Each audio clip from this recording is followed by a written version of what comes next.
My guests are Terry Slack and Michelle Fields, and we're talking about Girls Inc. and the Catholic... Algonquin and Lakeshore Catholic District School Board. Thank you. You're welcome. Okay. Let's talk about Girls Inc. So what is the...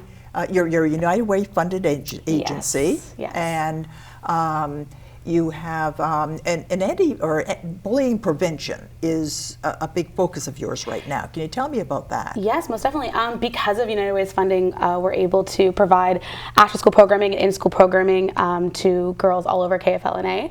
And a lot of our programs really focus in, like we have a program called Allies in Action, and it focuses on respectful communication, empathy building, building allies within the school, right? So that way when and if these situations come up, they feel confidence, they have that, tool in their tool belt to use so that they can get themselves out of the situations, or they can look to a peer to support them and help them.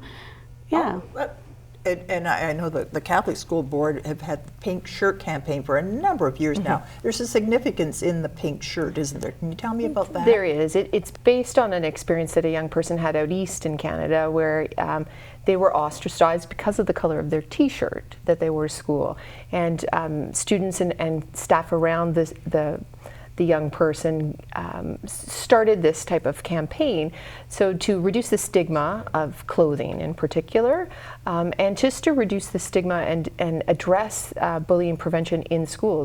The treatment of that young person was not appropriate by anyone's standards, and Pink Shirt Day has come to be a sort of a grassroots movement by students and staff to bring awareness, to bring a discussion point, to bring teaching points to the concept of bullying prevention. I've always had this theory that when you're dealing with somebody as adults, you can almost spot the ones who were the schoolyard bullies because they're still bullies. And I always wonder, I always hear about how to prevent being bullied. And we seem to look at that and should, but what about, do you ever identify someone in Girls Inc. and she's a bully? She's a bully and doesn't seem to know it, and the parents don't seem to see a problem with that. She's just standing up for herself, but it's gone way over the line. What do you do when that happens? So actually a lot of the time when schools ask us to come in, it's because they're noticing, cliques forming or situations happening where maybe there's one or a few, people who are kind of the catalyst of it. And so we often go in and we work specifically with these girls, and we obviously always address all of our programming very broadly. I would never one-on-one, specifically say, well, this is the things we need to work on.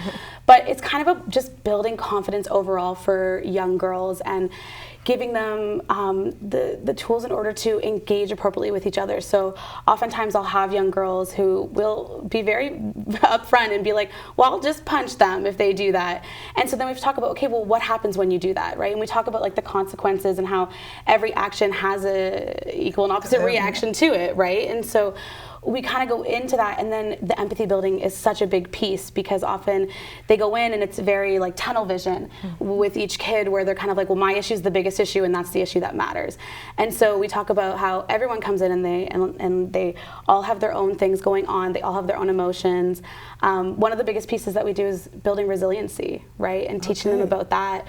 So just kind of like giving them the piece of empathy, giving them the allies, and giving them the confidence. Like we do programs like Healthy Mind and Body where, we really focus on being confident in yourself and like worrying less about everybody else and worrying less about their opinions. So Terry, what is it? You must deal with bullies. You must have some of them. Absolutely. What is it that drives them? What makes a child and then an adult a bully? I think for us, what we always have to go back to is that it's a child, and this is often learned behavior. They weren't born bullies, and somewhere along the way, something has gone awry that has put a child on offensive behavior. So they're aggressive for a particular reason. And when you dig far enough into the behavior of a student or an adult for that matter, you'll often go back to what we talk about as early childhood traumas, faulty relationships that have resulted in learned behaviors from adults that haven't themselves learned how to deal with difficult or challenging scenarios. And from an education perspective, the bullying prevention that we look to and in our collaborations with United Way is about teaching kids about the importance of diversity, that it's important to be different and to be unique. Not that it's bad. And I think a lot of bullying comes from the fact of fear-based. Or what we call the other. Yes, and it's important to address that. That, you know, pink was not necessarily a color that men would have worn, and now Right. it's very much an acceptable color to wear. Sure it So is. even having those conversations about why it is that we all have fears and what unknowns. does that really mean? Yeah. And what is it that really is bothering you? And Right. and I think a lot for kids as they become young adults, they're trying to figure out who they are and what that means. And if they've learned a set of behaviors, or they're with a group of people who've learned a set of behaviors, they often don't want to be different from the group. They want to be accepted. We all wanted that. But then you don't want to curb somebody's creativity either in Absolutely. being their own person. This is so interesting, it's so important, and I'm so glad you were here today. Thank you for joining us. Thank you. Thank you. Thanks very much.